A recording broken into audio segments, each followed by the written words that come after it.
Stark, Lord of Winterfell and Warden of the North, sentence you to die.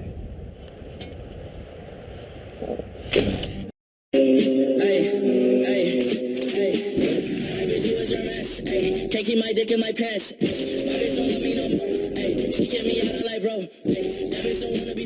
It's an old Stark philosophy that the man who passes the sentence should swing the sword. And it really goes to the root of who Ned Stark is as a man and who the Starks are as a family. You understand why I did it? Oh, where's the old boy? The Stark ethos is very much about doing things yourself and about leadership by example. Ned is really the kind of the cornerstone of the first season. He's the center of gravity around whom events move for the most part. The king rides for Winterfell. He's coming this far north. There's only one thing he's after. Ned Stark, the Lord of Winterfell, grew up with Robert Baratheon, who went on to become king. They were raised from a relatively early age as brothers for all intents and purposes, and they grew up together and they learned to drink together and chase girls together, and they went to war together. You got fat.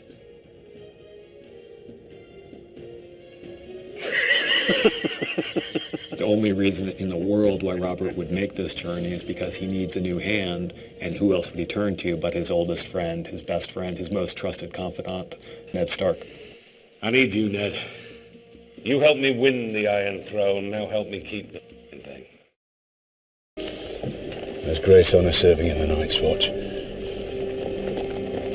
The Starks have manned the wall for thousands of years. Ned is not an emotionally demonstrative person. He isn't somebody who tells his children that he loves them on a regular basis, even though he does, and he think he loves Jon, even though he probably says it even less often to Jon because there are just so few opportunities where that kind of confession is appropriate.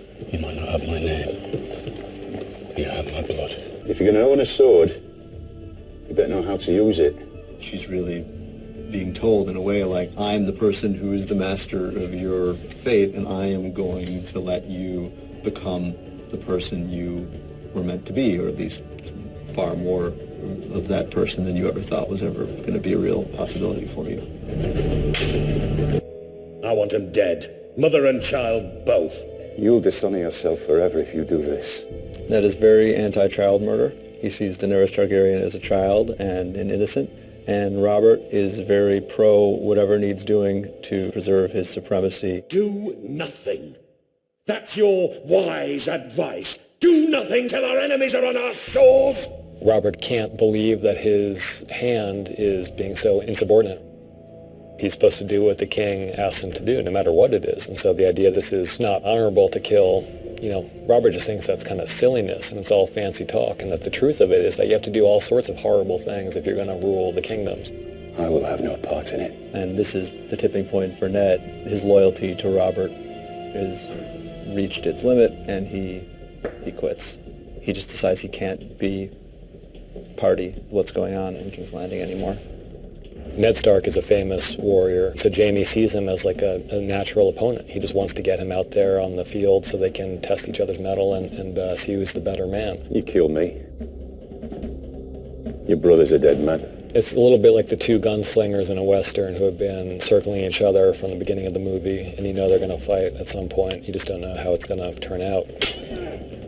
Attacking Ned Stark in the streets of King's Landing is one of the first steps you would take on the road to declaring warfare. When the fight starts to happen, Jaime realizes that when Ned fights a man for real, he fights a man for real, and Jaime starts to realize that his life is in danger here, and it becomes a fight to the death. They're pretty evenly matched, and it's anyone's guess who would have won if the fight hadn't been abruptly terminated.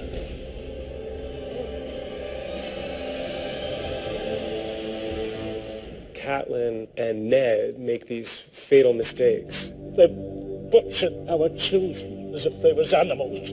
That sounds like someone we know. Littlefinger is sort of goading Ned. He's winding him up, and he's playing him. And what Littlefinger's trying to do is incite Ned into making this brash decision.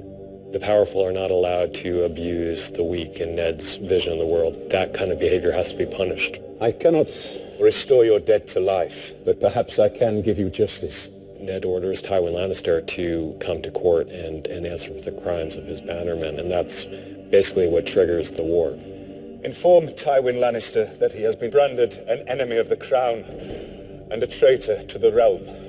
He knows that this puts him and his family in a really vulnerable position. I'm sending you both back to Winterfell. What? I'm supposed to marry Prince Joffrey. I love him, and I'll give him sons with beautiful blonde hair. Sansa inadvertently puts together all the pieces in Ned's head that he's been accumulating from the beginning of the show. Ned at this point has seen a few of Robert's bastards. All of them have black hair, and all of them are, kind of look like Robert. Joffrey doesn't look anything like his supposed father. He's really not a Baratheon at all. He's just pure Lannister. Loyalty to my son.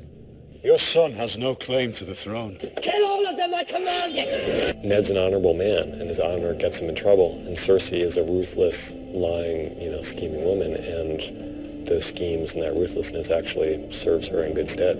Do you love your children? With all my heart. No more than I love mine. And they're all Jaime's. She doesn't deny it. She says, well, what would you have done if you were me? And these two people who are so completely opposite and have such different values kind of meet in this weird way. It's wherever you go, Robert's wrath will follow you. What of my wrath, Lord Stark?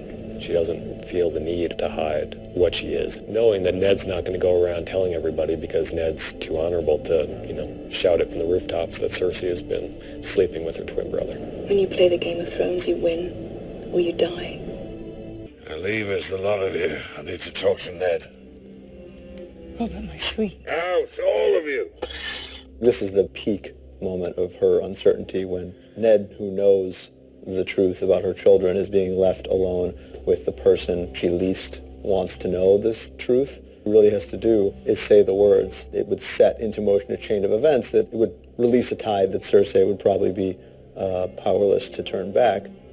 To tell someone who's got a few minutes left to live, by the way, your kids, they're not really your kids. Your wife has been having an affair with her twin brother this whole time. It's a little sadistic, and so Ned doesn't want to do that to his best friend. You'll rule now, until my son Joffrey comes of age. Ned does, one of the very few deceitful things probably in Ned Stark's entire life, which is he changes the wording ever so slightly. He wants Robert to leave this world with some measure of peace. So he's trying to preserve that peace for his dying friend. At the same time, he's trying to make sure that the throne doesn't pass to someone who doesn't deserve it, which would be Joffrey Baratheon. Ned is convinced that the rightful heir is the next in line, which is the next oldest brother, Stannis. Stannis is a commander.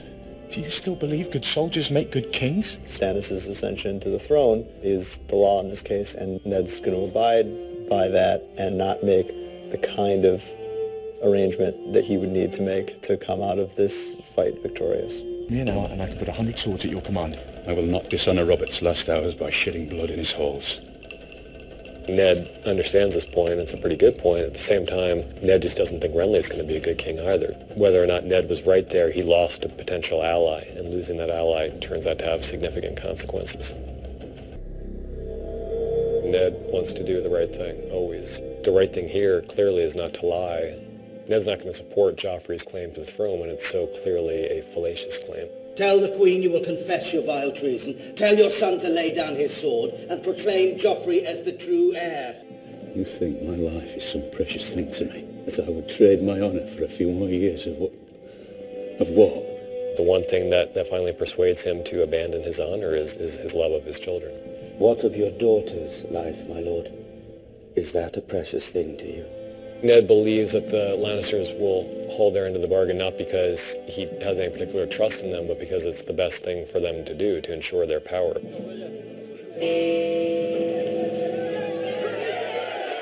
It's his insistence on doing the right thing in a very corrupt world that not only leads to his destruction, but imperils the things he would try to protect. Traditionally, in a book, whether it's fantasy or any other genre, you might do a terrible thing to a side character. You might murder off a minor character, but you're not going to kill Tony Soprano. I come before you to confess my treason. I plotted to seize the throne for myself. Joffrey Baratheon is the one true heir to the Iron Throne. You get to that scene thinking, how's he going to get out of this one? Wow, he's up there, and the tide is definitely turned against him, but it feels like it's time for things to turn back around and for some 11th hour salvation to pluck him from the jaws of death. What is to be done with this traitor? Something's going to come along to save him, because obviously Ned's not going to die, it's Ned. And then it doesn't. Bring me his head. It's great to be surprised in that way, and I can only hope that the people who come to the show without having read the books will have the same holy shit response that I had when I read the book, because it was a big holy shit for me. Yopino.